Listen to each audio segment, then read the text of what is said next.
thanks for coming this morning.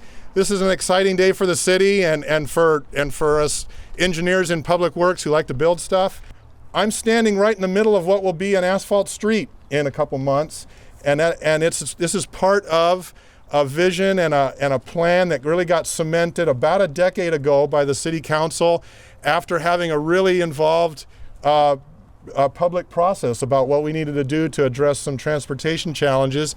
And along the way, this plan that we call the Duportail Stevens Corridor has started to become reality. And so behind you over the hill and past the rooftop, the first set of rooftops there is the first segment of it. It's called our Stevens Drive Extension.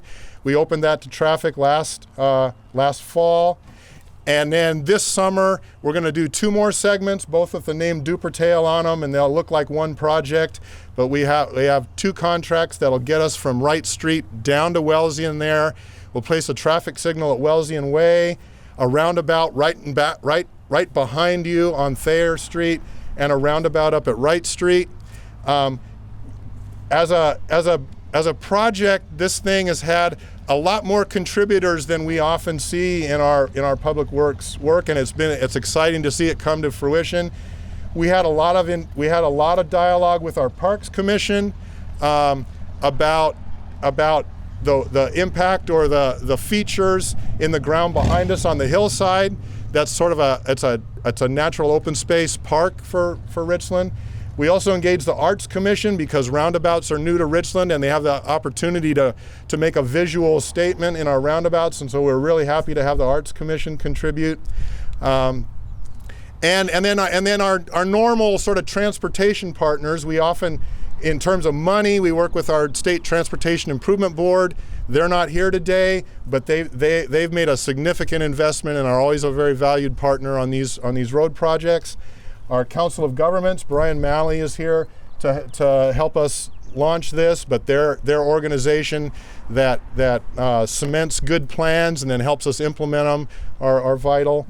And then our transit agency, that again, we do a lot of joint planning. When it comes to implementation, we're often at opposite ends of things, but we're at the front end and then we're at the tail end, and it's really happy to have them here to help us celebrate this next feature. So with that, I'm going to hand off to Mayor Thompson, who's going to have a few comments, and then in order, Brian and Gloria from Transit. And then we're going to do the traditional dig some dirt. In terms of schedule, one last thing, our contractors are scheduled to start week after next, and so the dirt will really fly in larger quantities in another about a week and a half.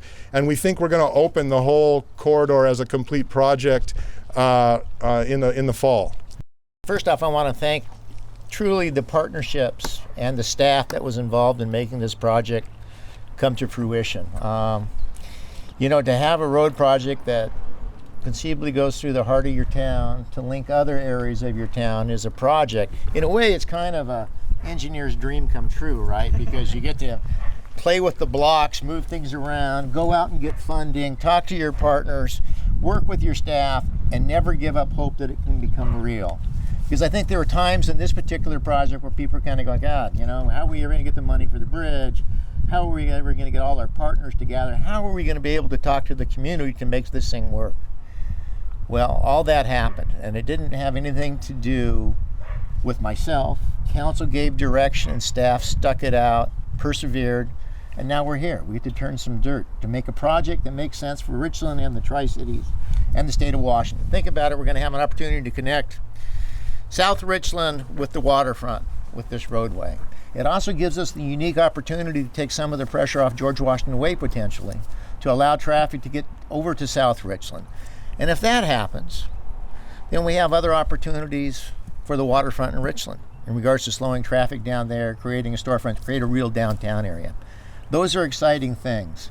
Again, Pete, you never get to see an engineer more excited than when they get to kick off a project that they actually work so darn hard on and actually get to turn some dirt. So I'm proud of you and your perseverance because it just isn't doing the engineering and getting the contracting. It's going to Olympia and talking to people and struggling and going to the Council of Governments talk to who your potential partners, and even talking to people you don't even know who your partners are until you get out there and start kicking it around. So you step on somebody's toes, nobody even knows that they're a potential partner or a liability, frankly. So again, I want to congratulate staff and all the partners that worked so hard to make this day a reality. Now it's my pleasure to turn this over to Brian. Brian, come on up. I just want to take a minute to, again, celebrate this project. It's been a long time coming. These planning projects take, what, Pete, decades? Probably a decade on this. So working through the process through the Council of Governments and the other agencies, the funds are tight in this area for projects like this, and so it's nice to see a project like this recognized for the merits that it has. You know, it provides connectivity to the downtown, as Mayor Thompson indicated. It also provides access out to the Queensgate area, which is really great and something sorely needed. It relieves things along the interstate, which is, you know, out on 182. It's an area would be a lot easier to get to South Richland than going on the interstate. See some other things I wanted to mention. Local system improvements like this are important. Funds are tight, and it's very nice to see something like this happen. I got to put on my bomber green today. I don't very often get to do that. I get to dress more neutrally when I'm amongst all the other members. So real happy to be here and see this project move forward. As noted, this important regional project provides better connectivity and direct access to the City of Richland for multi-modes of travel, including public transit. Not only public transit fixed route, but we have fixed transit dial-a-ride services, and we have walkability streets. So not only is this a traffic mitigation issue, but this is a wonderful addition to the City of Richland in terms of a wonderful environment in which to walk, bike, take the transit and car through the city.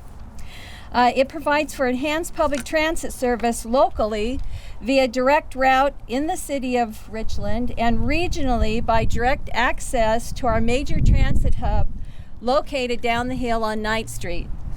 A major thoroughfare such as Duportail supports BFT's goals of providing relevant, reliable, and safe service for both fixed route and dial-a-ride modes to all citizens within our community. Public transit begins with roads, and so that is our partnership. The city provides the roads and public transit provides the service. On behalf of BFT, Board of Directors and staff, we support and welcome the City of Richland's Duportail Extension Project and look forward to its completion in the fall. Yeah!